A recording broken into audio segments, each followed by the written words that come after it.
Shalom, selamat pagi Bapak, Ibu, Saudara-saudari yang terkasih dalam nama Tuhan Yesus Kristus. Kita patut bersyukur kepada Tuhan sebab Dia senantiasa memelihara hidup kita. Karena itu, mari kita mempersiapkan diri kita. Saya undang jemaat untuk berdiri.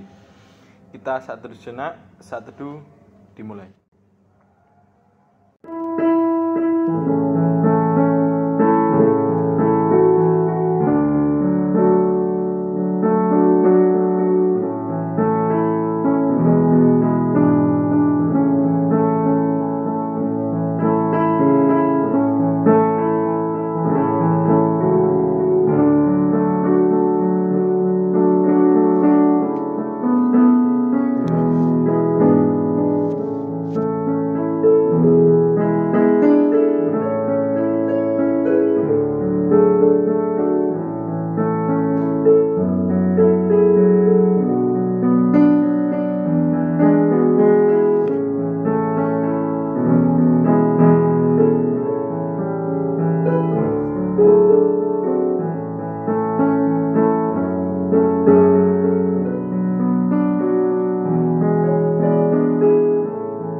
Pertolongan kita ialah dari Tuhan yang menjadikan langit dan bumi, dan yang telah memilih kita sebelum dunia dijadikan, supaya kita kudus dan tak bercacat di hadapannya.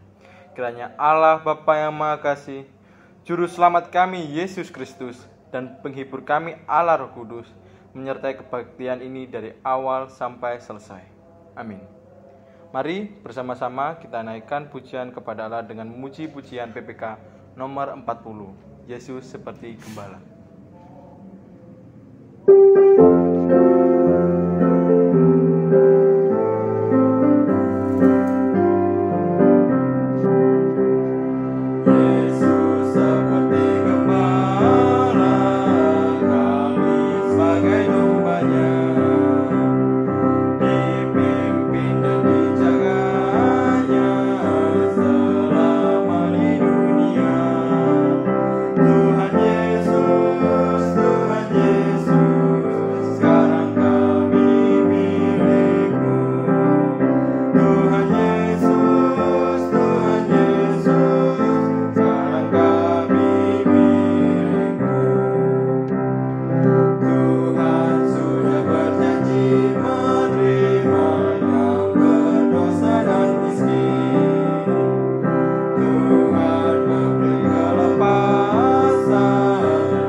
Mari kita berdoa.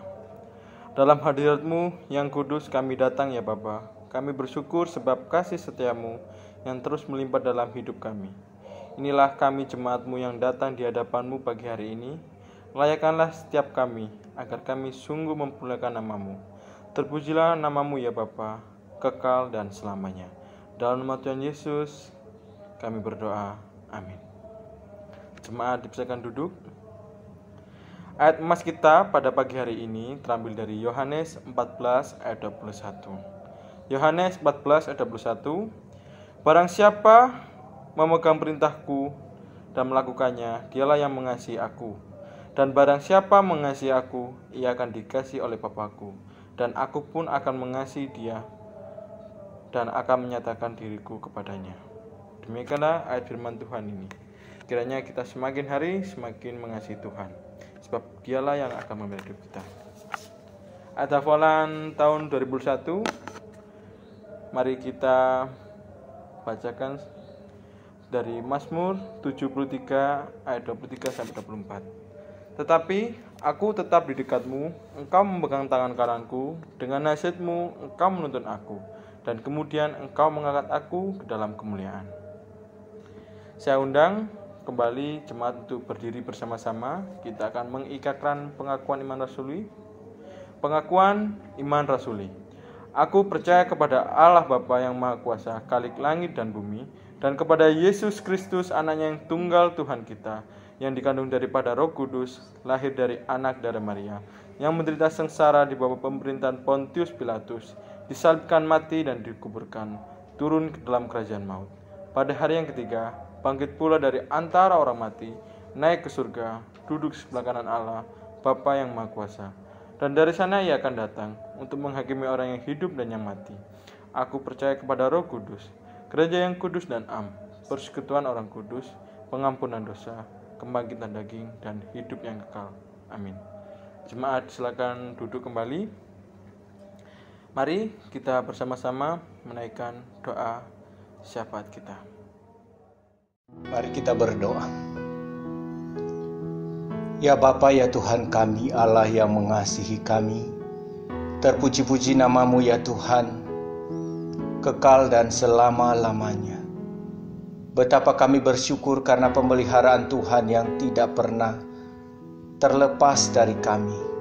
Kasih sayang-Mu senantiasa nyata, bahkan berlimpah atas hidup kami. Sekalipun kami seringkali ingkar akan Tuhan, tetapi kasih setia Tuhan tidak pernah lepas dari kami. Karena itu kami mengucap syukur atas segala sesuatu yang Tuhan sudah kerjakan begitu indah bagi kami. Pada saat ini Tuhan, kami berdoa khususnya untuk bangsa dan negara kami. Di tengah-tengah situasi ekonomi yang semakin melemah, di tengah-tengah situasi pandemi yang juga telah melululantahkan segala keadaan di bangsa ini. Kami berdoa agar kasih dan kemurahan Tuhan nyata atas bangsa ini. Melalui pemerintah kami, biarlah mereka dengan bijaksana untuk dapat menangani pandemi ini dengan berbagai hikmat daripada Allah, sehingga mereka dapat menanganinya dengan tepat. Kami doakan untuk setiap kepala daerah, bahkan juga setiap pihak-pihak terkait dalam penanganan ini. Kiranya semua dapat bersinergi untuk dapat melaksanakan tugas dengan baik untuk kepentingan bangsa Indonesia ini. Kami berdoa untuk setiap jemaat Tuhan di mana mereka berada. Tentu dampak pandemi ini telah membuat mereka juga kehilangan semangat.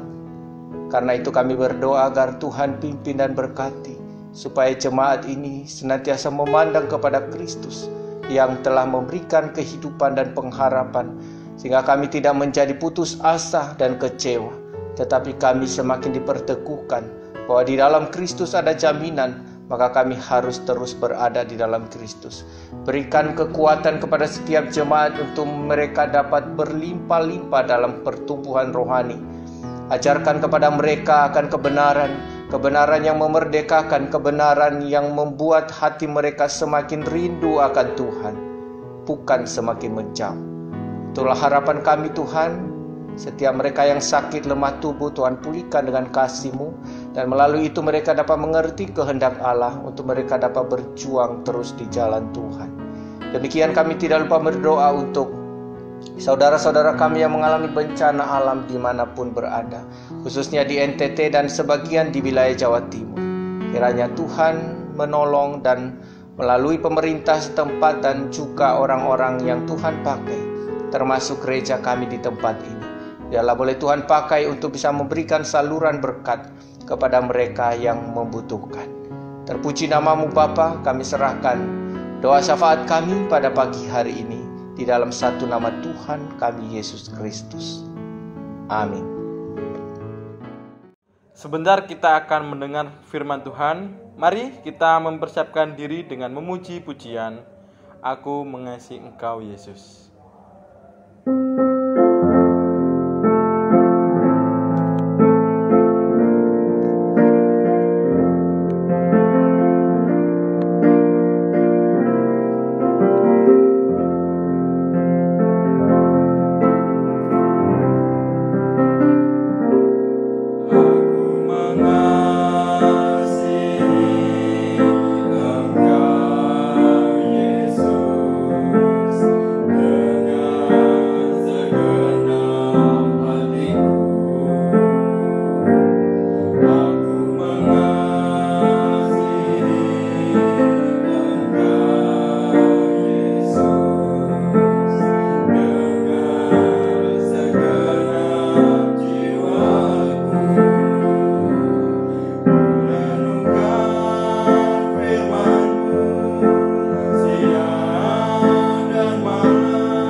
Shalom, selamat pagi jemaat yang dikasihi oleh Tuhan. Sebelum kita mendengarkan firman Tuhan, mari kita menundukkan kepala kita. Kita mohon pimpinan Allah Roh Kudus menolong kita sepanjang pemberitaan firman Tuhan ini. Mari kita berdoa. Ya Tuhan, terima kasih atas kebaikan-Mu bagi kami. Melalui puji-pujian yang kami nyanyikan tadi, bahwa kami mau mengasihi Tuhan dengan segenap hati kami. Tetapi tanpa kebenaran daripada Allah yang dapat menyucikan, membersihkan seluruh motivasi hati kami, tidak akan mungkin kami dapat mengasihi Engkau seperti apa yang Kau kehendaki. Karena itu Tuhan tolong, Tuhan pimpin kami, supaya melalui firman yang akan kami renungkan pada pagi hari ini, boleh menguatkan kami, bahkan dapat memaksimalkan harapan dan pandangan kami akan Tuhan, sehingga kami tidak lagi mengasihi dengan cara kami sendiri, tetapi sungguh-sungguh dengan cara Tuhan. Terpuji nama-Mu Bapa. Di dalam nama Tuhan Yesus kami serahkan jam pemberitaan firman ini. Amin. Saudara-saudara yang terkasih di dalam nama Tuhan Yesus Kristus, hari ini kita akan merenungkan tema yang baru, ya. Setelah kita merenungkan tentang tema yang serial tentang aspek pertumbuhan Kristen, maka pada hari ini kita akan memasuki tema yang berbeda, yang tidak serial, yaitu tema setelah Paskah, yaitu tentang Yesus mengutus Petrus. Ya, Yesus mengutus Petrus yang akan didasari daripada Injil Yohanes pasalnya yang ke-21 ayat 15 sampai ayatnya yang ke-18. Ya, Yohanes 21 ayat 15 sampai ayatnya yang ke-17. Demikian bunyi firman Tuhan. Sesudah sarapan, Yesus berkata kepada Simon Petrus, "Simon anak Yohanes, apakah engkau mengasihi aku lebih daripada mereka ini?" Jawab Petrus kepadanya, "Benar Tuhan, Engkau tahu bahwa aku mengasihi Engkau." Kata Yesus kepadanya, "Gembalakanlah domba-dombaku." Kata Yesus pula kepadanya untuk kedua kalinya, "Simon anak Yohanes, apakah engkau mengasihi aku?" Jawab Petrus kepadanya, "Benar Tuhan, Engkau tahu bahwa aku mengasihi Engkau." Kata Yesus kepadanya, "Gembalakanlah domba-dombaku." Kata Yesus kepadanya untuk ketiga kalinya, "Simon anak Yohanes, apakah engkau mengasihi aku?" Maka sedihlah hati Petrus karena Yesus berkata untuk ketiga kalinya, "Apakah engkau mengasihi aku?" Dan ia berkata kepadanya, "Tuhan, Engkau tahu segala sesuatu. Engkau tahu bahwa aku mengasihi Engkau." Kata Yesus kepadanya, "Gembalakanlah domba-dombaku." Nah, saudara-saudara yang dikasihi oleh Tuhan, yang kita renungkan hari ini adalah mengenai bagaimana Kristus mengutus Petrus setelah ia bangkit dari antara orang mati. Ya, setelah kebangkitan itu, maka Yesus beberapa kali menampakkan diri kepada murid-muridnya. Dan kita melihat sebelum dia berbicara kepada Petrus, dia menampakkan diri kepada murid-muridnya di pantai Danau Tiberias. Dan di sanalah dia berbicara kepada Petrus untuk memberikan dia satu tugas atau tanggung jawab, yaitu untuk menggembalakan domba-domba milik daripada Allah sendiri. Nah, saudara-saudara yang dikasihi oleh Tuhan, memang kebangkitan Yesus ini telah menimbulkan pro dan kontra di masyarakat pada waktu itu.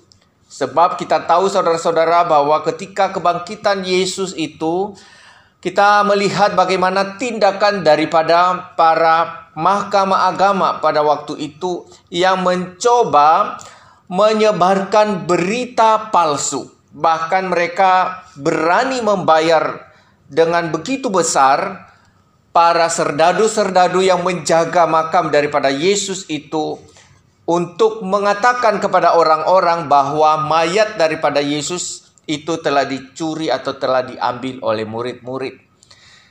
Walaupun kita melihat saudara-saudara bahwa pada akhirnya dusta daripada mahkamah agama ini tidak mampu menahan kuasa kebangkitan Kristus dan tidak mampu menahan berita tentang kebangkitan Kristus itu sendiri. Tetapi kita melihat dari sisi murid-murid, ini menjadi tantangan tersendiri bagi mereka. Karena walaupun ada banyak orang yang percaya tentang kebangkitan Kristus, tetapi pasti ada di antara mereka juga yang ragu-ragu ataupun juga mungkin termakan dengan berita hoax demikian. Sehingga ini menjadi tantangan tersendiri bagi mereka. Ditambah dengan kelompok pengikut Kristus sendiri. Bisa jadi mereka pun juga bisa menjadi bulan-bulanan daripada para penyesat itu. Nah, saudara-saudara yang dikasihi oleh Tuhan, kalau kita bisa melihat atau merenungkan secara khusus bagaimana Tuhan Yesus mempersiapkan atau bagaimana Tuhan mengutus Petrus kepada domba-dombanya. Ini sangat menarik saudara-saudara, karena kita melihat bahwa di dalam perjanjian lama seorang utusan atau yang disebut dengan utusan itu ditulis di dalam bahasa Ibrani yaitu malak, ya. Yaitu malak atau disebut sebagai utusan atau pesuruh, ya. Maka malaikat-malaikat itu ditulis sebagai malak atau utusan daripada Allah. Nah, saudara-saudara, para malak ini atau utusan ini adalah orang-orang yang ditugaskan, ya, biasanya orang-orang yang ditugaskan ke bangsa-bangsa lain untuk tugas khusus. Misalnya, ya, untuk memberikan ucapan selamat kepada raja atau untuk memohon sesuatu, ya, atau juga untuk bisa membentuk persekutuan kerjasama atau secara kerennya itu ada MOU gitu, ya. Menjalin kerjasama, kemudian atau juga diutus untuk memprotes sesuatu kesalahan. Misalnya ada keputusan atau ada sesuatu yang dilakukan, kemudian itu diprotes oleh sebuah bangsa kepada bangsa lain melalui utusan. Maka tidak heran saudara-saudara, di dalam sistem negara saat ini juga kita mengenal dengan misalnya ada utusan-utusan dari masing-masing bangsa itu untuk negara-negara lain, di mana mereka ditempatkan sebagai utusan daripada bangsa itu sendiri untuk bisa menangani berbagai kepentingan-kepentingan bangsa yang ada hubungannya dengan internasional atau negara lain. Nah, saudara-saudara yang dikasihi oleh Tuhan, tentu biasanya utusan-utusan ini adalah bukan orang-orang biasa. Mereka adalah orang-orang yang memiliki kedudukan yang tinggi. Dan tentu mereka diperlakukan dengan hormat sebab mereka adalah pembawa pesan, ya, dari sang pengutus, ya. Mereka adalah pembawa pesan dari sang pengutus. Dan tentu orang-orang ini bukan orang-orang sembarang Bapak Ibu, ya. Karena mereka adalah orang-orang pilihan, orang-orang cerdas, bukan orang-orang yang pemalu, bukan orang-orang yang tidak bisa bicara, tetapi mereka adalah orang-orang yang bisa mengadakan satu pembicaraan yang mewakili sang pengutus itu sendiri, untuk mereka dapat menyatakan apa yang menjadi keinginan, kehendak daripada sang pengutus kepada pihak yang lain. Nah, itu di dalam perjanjian lama saudara-saudara. Tetapi kalau kita lihat di dalam perjanjian baru, di sana ditulis dengan kata presbeuo, ya. Presbeuo yang biasanya berkenaan dengan wakil Kristus, ya. Jadi utusan ini di dalam bahasa Yunani ditulis presbeuo, yaitu berkenaan dengan wakil daripada Kristus. Ya, jadi orang-orang diutus di dalam Perjanjian Lama dengan kata presbeuo ini adalah mereka mewakili atau menjadi perpanjangan daripada Kristus untuk menyampaikan keinginan daripada Kristus sebagai pengutus mereka. Nah, saudara-saudara yang dikasihi oleh Tuhan, tentu kalau kita melihat perbandingan daripada arti daripada pengutus ini, ya, atau utusan ini, saudara-saudara, arti daripada utusan maksud saya, yaitu kita melihat bahwa di dalam sebuah negara, di dalam sebuah bangsa, mereka lebih berorientasi atau lebih mementingkan standar intelektual, ya, kecerdasan daripada utusan ini. Tetapi kalau kita melihat di dalam pengertian yang dikehendaki oleh Allah kepada seseorang yang diutus, tidak berada pada sisi yang diinginkan oleh dunia, ya, yang hanya mementingkan standar kecerdasan intelektual, kemudian bagaimana kemampuannya untuk melakukan hubungan bilateral dan lain sebagainya, saudara-saudara, ya, komunikasi dan lain sebagainya.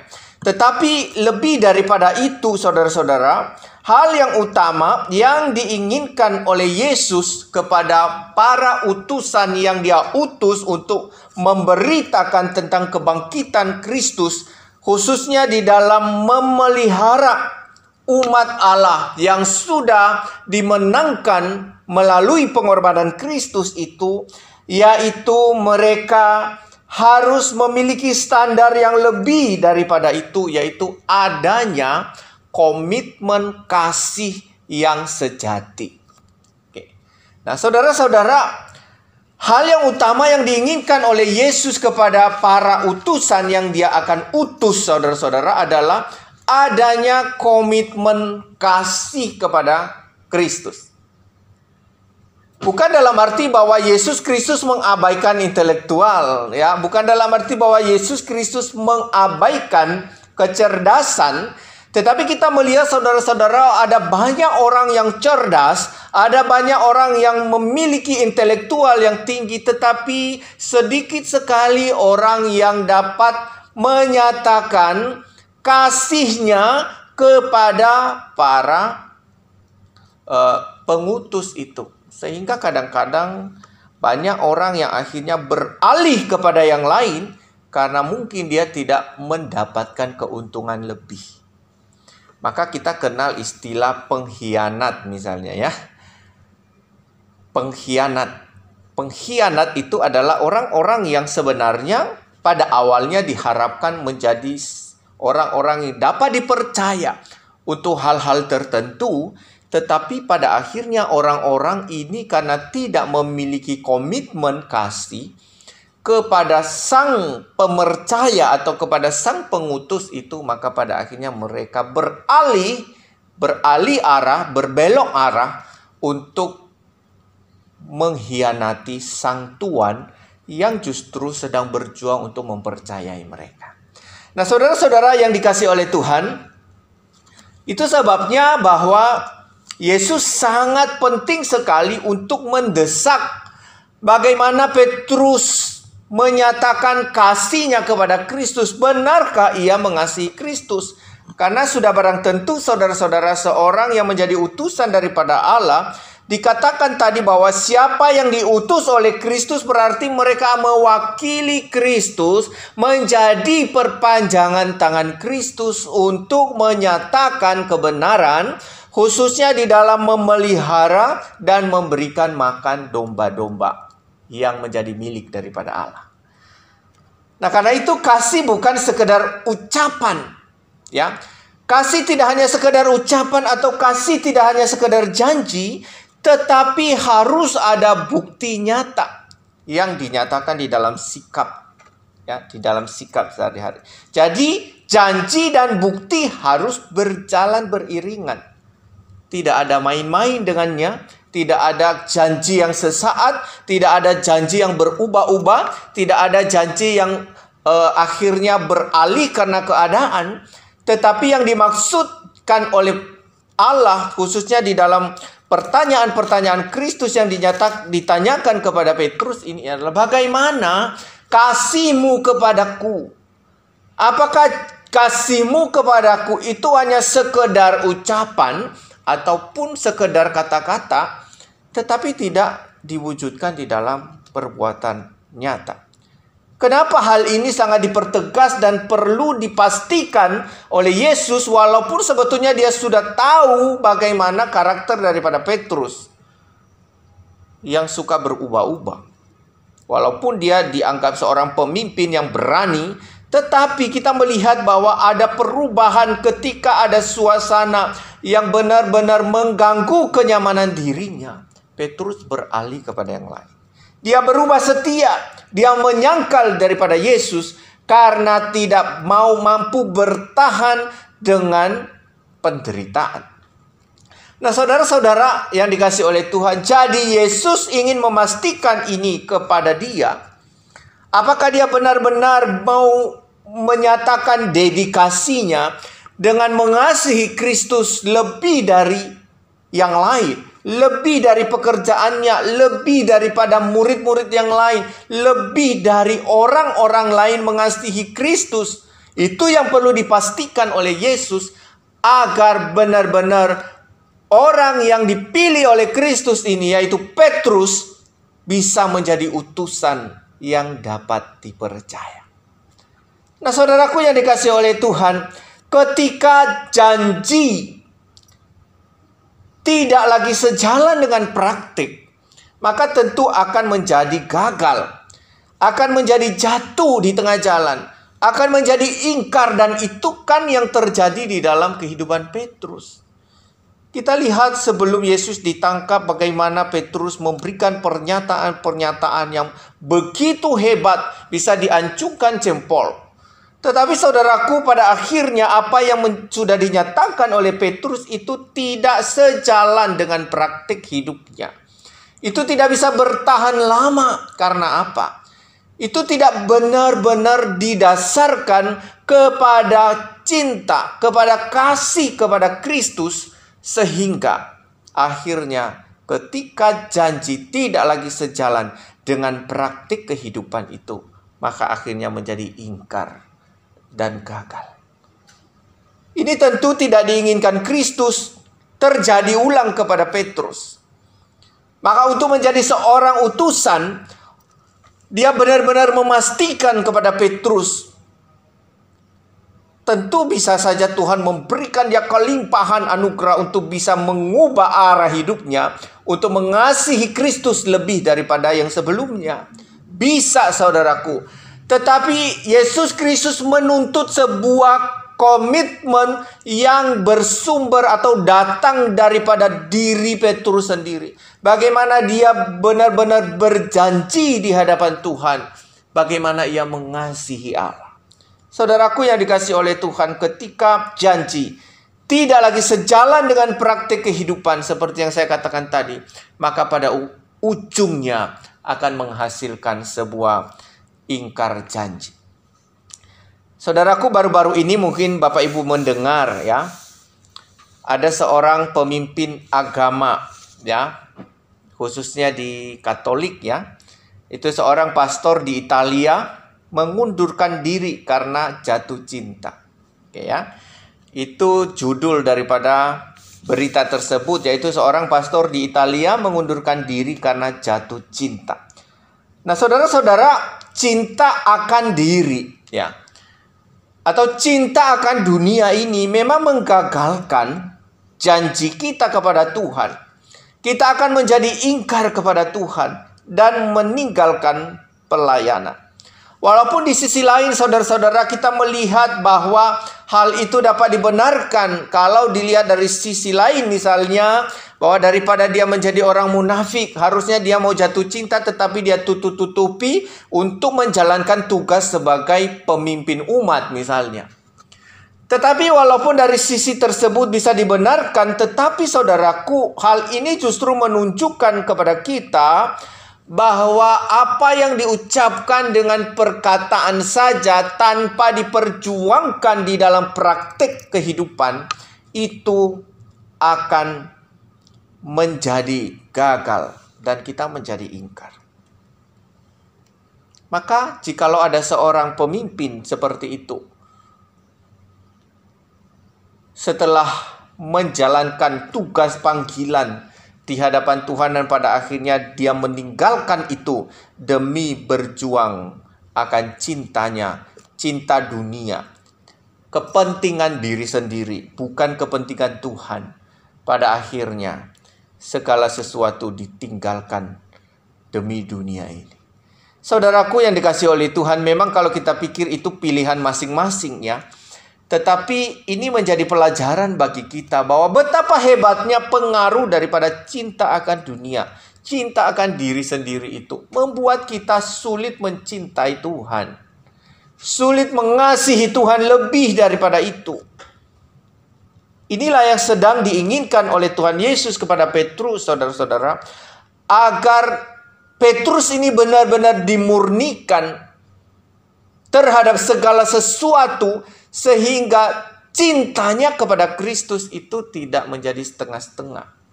Ya, cintanya harus menjadi sebuah praktik kehidupan secara totalitas. Maka kalau kita baca di dalam nats tadi ya, Yohanes 21 ayat 15 sampai 17, di sana kita menemukan 3 kali Tuhan Yesus bertanya kepada Petrus, apakah engkau mengasihi aku? Petrus ya, atau Simon, apakah engkau mengasihi aku? Ya, Simon anak Yohanes, apakah engkau mengasihi aku? Saudara-saudara, pertanyaan ini diulang sebanyak 3 kali. Ya, ini merupakan satu pertanyaan yang begitu penting. Apakah Allah atau Tuhan Yesus tidak mengerti bahwa Petrus mengasihi dia? Mengerti, sangat mengerti. Bahkan sebelum Petrus menyangkal daripada Yesus Kristus, Yesus juga sudah mengingatkan sebelumnya bahwa sebelum ayam berkokok sebanyak 3 kali, engkau sudah menyangkal aku. Nah, saudara-saudara yang dikasihi oleh Tuhan, apa yang diinginkan oleh Kristus kepada Petrus adalah bagaimana dia benar-benar terbuka di hadapan Tuhan. Yesus tahu keadaannya. Yesus tahu betapa lemahnya, betapa rapuhnya Petrus. Tetapi Yesus menanyakan kepada dia, apakah engkau mengasihi aku lebih daripada mereka ini? Lebih daripada pekerjaan, lebih daripada murid-murid yang lain. Di hadapan Yesus Kristus, dia melihat Petrus ini sebagai seorang pribadi yang begitu penting. Tetapi ada yang lebih penting daripada itu, bagaimana dia menemukan pernyataan kasih daripada Petrus kepada dirinya, sehingga dengan kasih itu pada akhirnya mempersiapkan Petrus menjadi seorang utusan Injil yang benar-benar siap atau rela mati bagi Kristus. Maka di situ Tuhan mengatakan kepada dia, apakah engkau mengasihi aku? Di situ ditulis dengan kata Yunani agapao. Ya. Agapao itu menunjukkan kasih yang bukan sekedar mengasihi seperti seorang teman atau sahabat. Ya. Tetapi kasih yang merelakan diri untuk berkorban. Ya. Kasih yang berkorban. Kasih yang tidak menghitung untung rugi. Tetapi kasih yang mau berkorban, itulah yang diinginkan oleh Kristus kepada Petrus. Tetapi kita melihat Petrus, dia menjawab bahwa aku mengasihi engkau. Tetapi dia tidak mengatakan aku agapao atau aku akan mengasihi engkau dengan rela mengorbankan diriku. Tetapi dia mengatakan aku phileo. Ya, aku phileo, aku mengasihi engkau sebagai seorang sahabat. Ya. Petrus menyadari bahwa dia tidak mungkin memiliki kasih yang lebih tinggi daripada itu. Dia tidak mungkin bisa mencapai kasih yang Allah inginkan itu. Tetapi sekalipun dia begitu sederhana menyatakan kasihnya kepada Kristus, Kristus menghargai itu. Sehingga kalau kita melihat pada ayatnya yang ke-17, Yesus Kristus tidak lagi mengatakan, apakah engkau mengasihi aku, apakah engkau agapao kepadaku, tetapi dia katakan, apakah engkau phileo kepadaku. Apakah engkau mengasihi aku seperti orang yang begitu menarik kepadamu? Apakah engkau mengasihi aku seperti orang sahabatmu? Maka sedih hati Petrus dan dia berkata, engkau tahu Tuhan bahwa aku mengasihi engkau. Engkau tahu bahwa hanya aku bisa mengasihi engkau sebagai seorang sahabat. Dan ketika Yesus telah menemukan wujud nyata atau pernyataan daripada Petrus bahwa memang ia sungguh mengasihi Kristus, sekalipun dia tidak sampai kepada level agapao itu atau agape itu, dia hanya bisa mengasihi Kristus sebagai seorang sahabat. Tetapi Yesus Kristus menghargai itu. Maka ketika Petrus telah menyatakan kasihnya kepada Kristus, maka Kristus mengatakan kepada dia, gembalakanlah anak-anak dombaku. Gembalakanlah domba-dombaku. Nah, saudaraku yang dikasihi oleh Tuhan, mengapa dalam pengutusan Petrus itu Yesus harus memastikan tentang kasih Petrus kepada dirinya? Mengapa begitu pentingnya kasih kepada Kristus sebelum seseorang diutus untuk memberitakan Injil, sebelum seseorang dipercayakan satu tanggung jawab untuk menggembalakan domba-domba, memelihara anak-anak domba. Karena apa, saudara-saudara? Yang pertama yang perlu kita renungkan, kenapa begitu pentingnya kasih kepada Kristus itu? Karena kasih kepada Kristus tentu mempunyai konsekuensi. Saudaraku, seorang utusan daripada Injil itu sangat perlu menyatakan kasih kepada sang pengutus, yaitu kepada Allah, kepada Kristus. Karena apa? Kasih kepada Kristus akan mempunyai konsekuensi. Konsekuensinya apa? Yaitu membawa satu tugas, membawa satu tanggung jawab.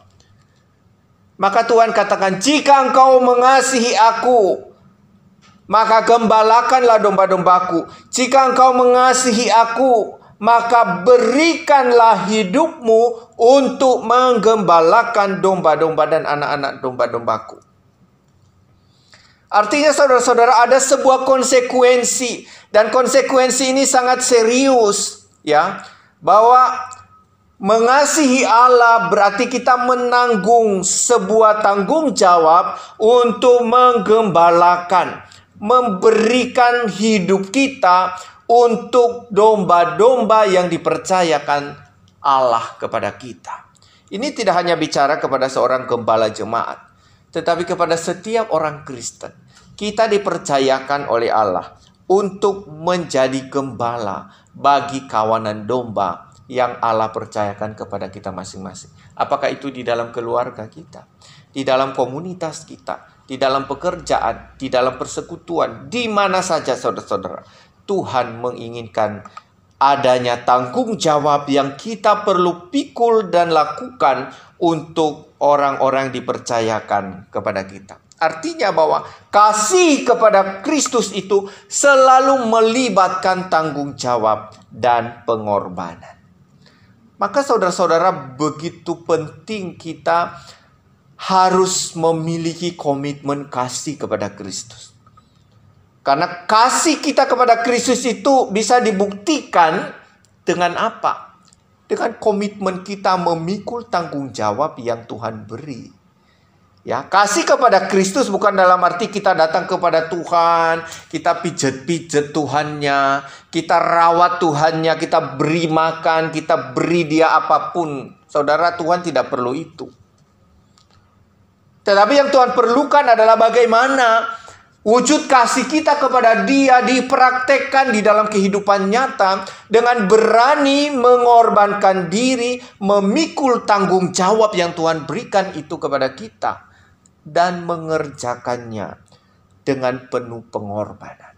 Kepada siapa? Bukan kepada Tuhan, tetapi kepada domba-domba yang Tuhan percayakan kepada kita.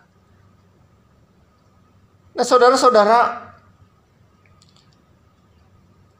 ada banyak hal yang kita hadapi di dalam konsekuensi memikul tanggung jawab sebagai wujud kasih kita kepada Kristus, yaitu siap menghadapi tugas itu sendiri dan siap memikul salib. Itulah yang Tuhan kehendaki kepada Petrus dan tentu kepada kita semua, saudara-saudara. Maka di ayat 18, di situ dikatakan, aku berkata kepadamu, sesungguhnya ketika engkau masih muda, engkau mengikat pinggangmu sendiri dan engkau berjalan kemana saja kau kehendaki.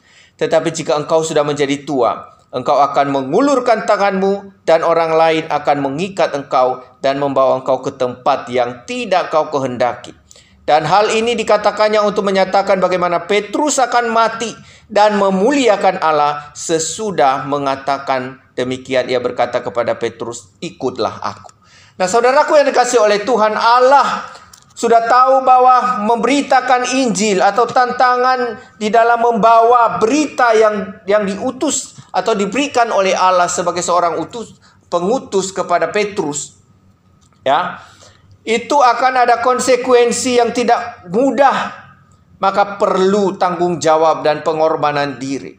Pengorbanan diri harus merelakan hidupnya untuk berita itu sendiri. Nah, saudaraku yang dikasihi oleh Tuhan, itu yang pertama. Maka ketika kita mengikut Kristus, komitmen kasih itu sangat perlu.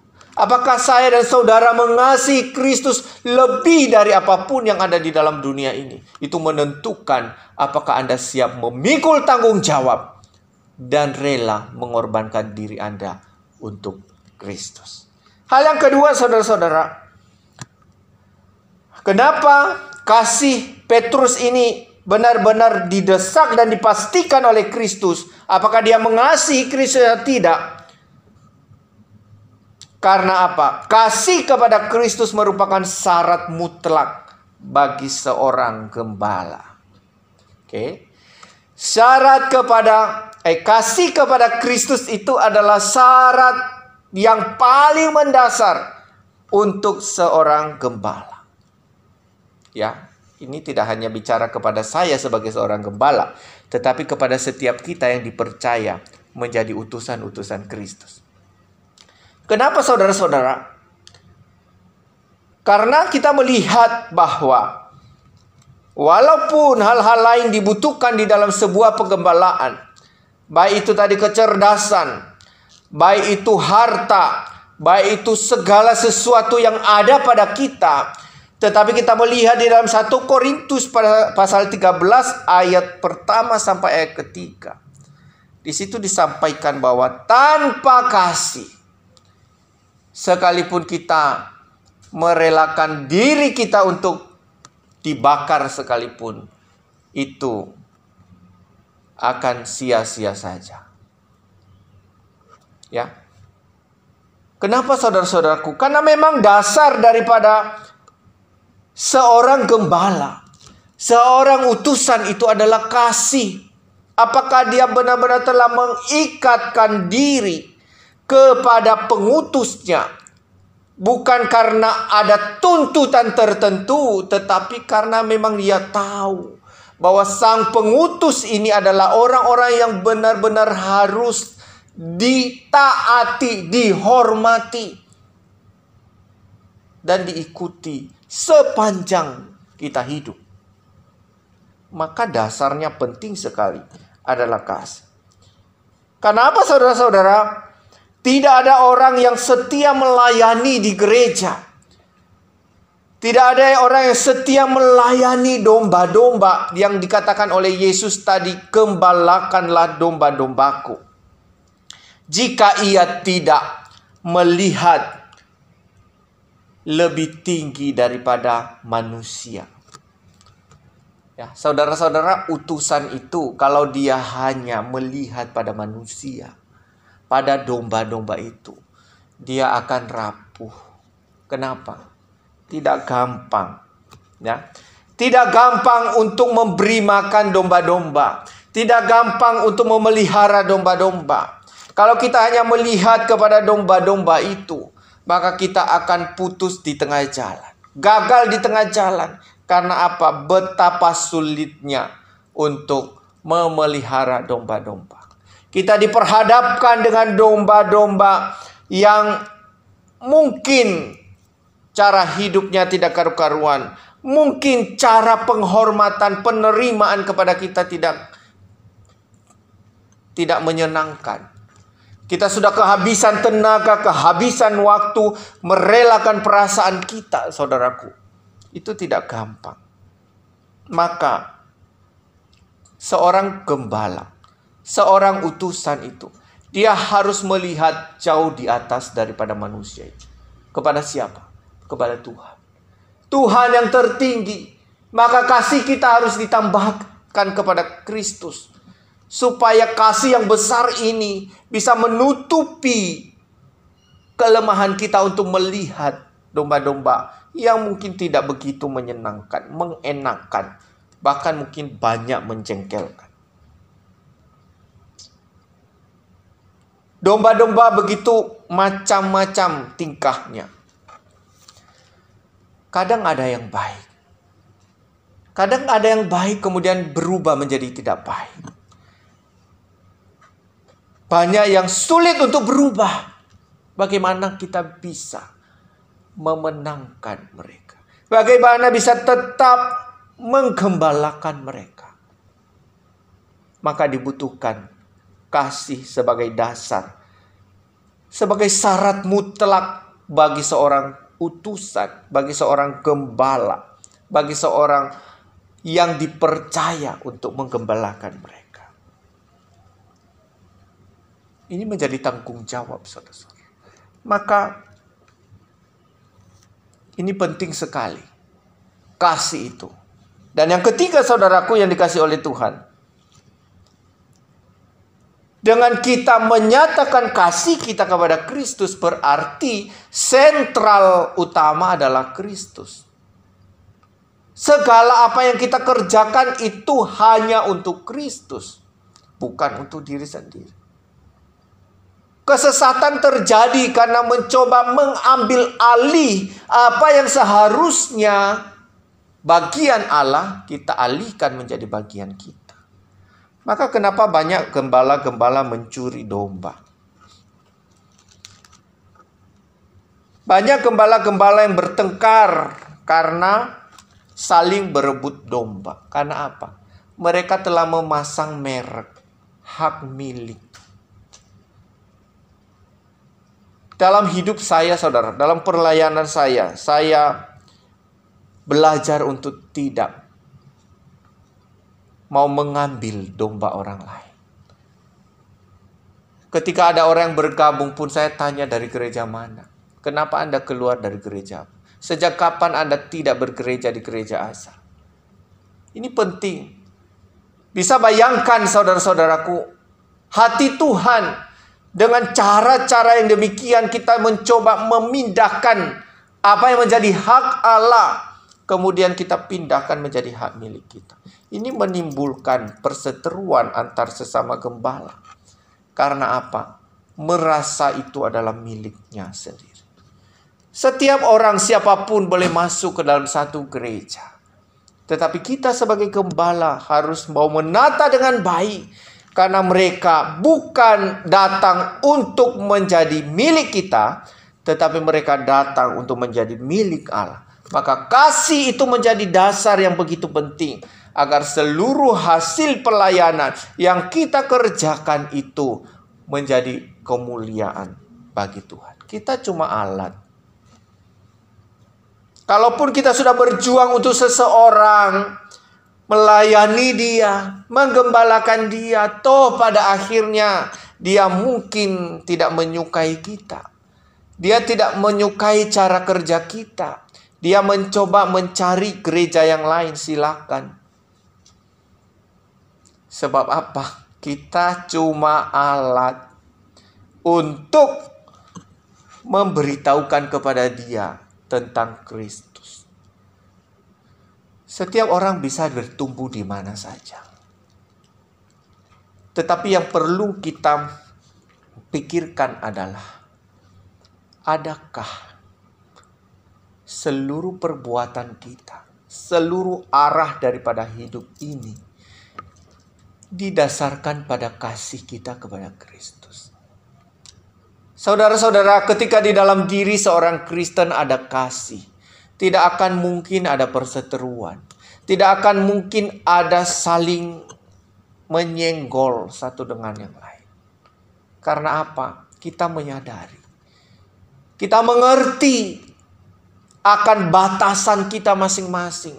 Kita mengerti akan cara kerja kita, apa yang harus dan apa yang tidak harus kita lakukan. Baik kita sebagai seorang pemuda maupun sebagai seorang jemaat dewasa. Karena apa? Ada kasih di dalamnya. Kita berbuat bukan untuk kepentingan kita kok. Kita berbuat bukan untuk kepentingan siapa-siapa. Tetapi kepentingan Kristus, kepentingan Allah yang tertinggi dari segala sesuatu. Maka seorang gembala, dia harus mampu menyatakan apakah dia mengasihi Allah atau tidak. Maka Yesus katakan, setelah dia menyatakan itu kepada Petrus, dia katakan, ikut aku. Setelah Petrus menyatakan kasihnya kepada dia, aku mengasihi engkau Yesus, sekalipun itu masih level sebagai seorang sahabat. Maka Tuhan katakan, let's go, ikut aku. Saudaraku, kapan kita bisa mendengar kata ini dari Yesus? Ikut aku. Saat saya dan saudara telah menyatakan, aku mengasihi engkau Yesus. Aku mengasihi engkau dengan segenap hatiku, dengan segenap jiwaku, dengan segenap akal budiku. Barulah kita bisa diyakinkan untuk menjadi seorang pengikut Kristus, menjadi seorang utusan daripada Kristus.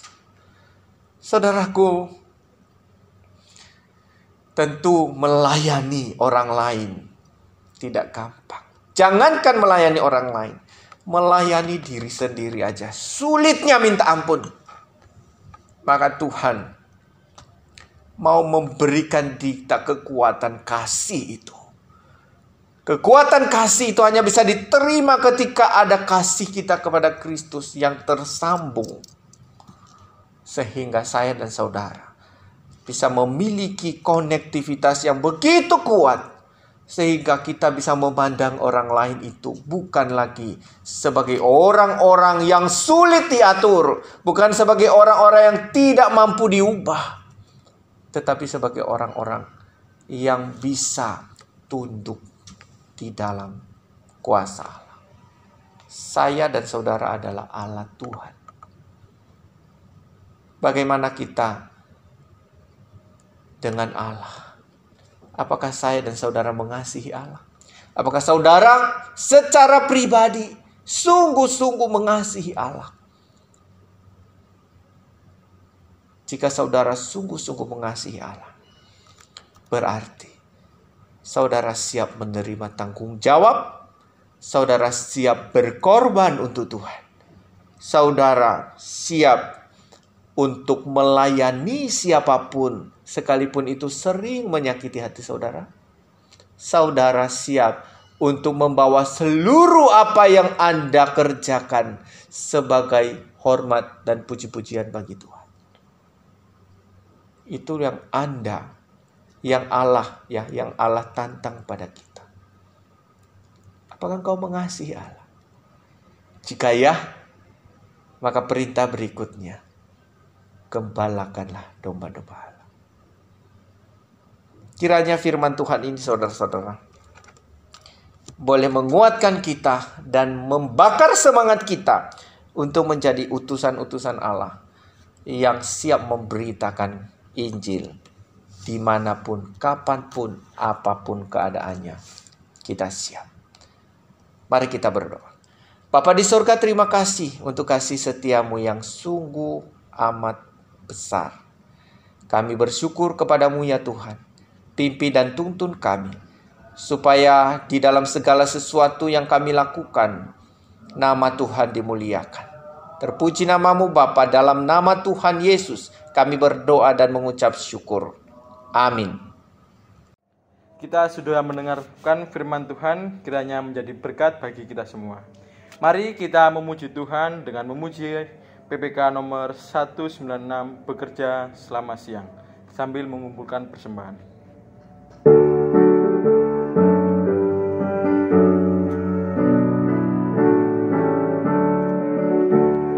Bekerja selama siang tak kalah fajar terang, jangan engkau menunggu waktu segera lalu. Dengan perintah Tuhanmu berjagalah kamu, tak lama lagi waktu habis kerjamu. Bekerja selama siang tak kalah fajar terang, kabarkanlah Injilnya, selamatkan manusia. Bertutur dan masyurkan keselamatannya, tak lama lagi waktu habis kerjamu.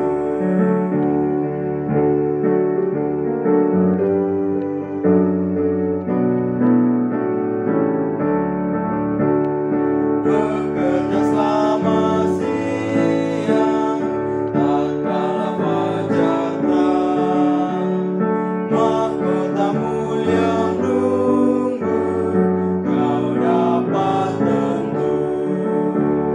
Tuhan selalu membantu, serahkan dirimu, tak lama lagi waktu habis kerjamu.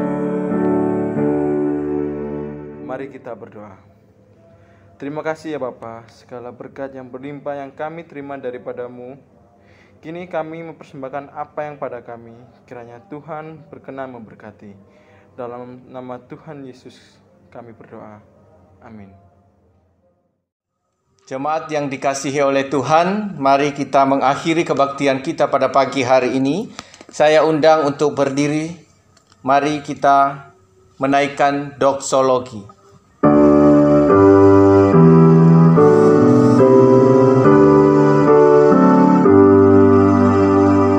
Puji Allah Bapa Putra, puji Allah Roh Kudus, ketiganya yang esa. Mohon selamat sumber berkat.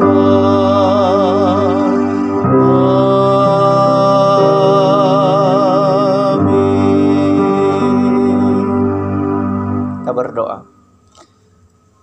Saudara-saudara, arahkanlah hatimu kepada Tuhan dan terimalah berkat Tuhan. Tuhan memberkati engkau dan melindungi engkau.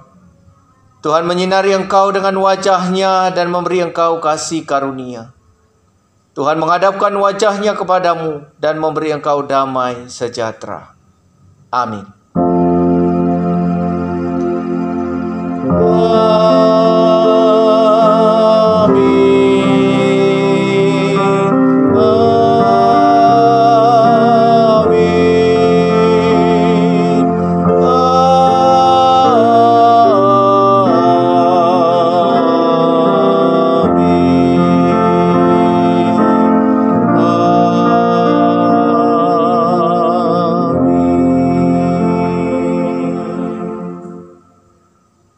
Jemaat disilakan duduk, silakan berdoa teduh. Kebaktian kita selesai. Selamat hari Minggu. Tuhan Yesus memberkati.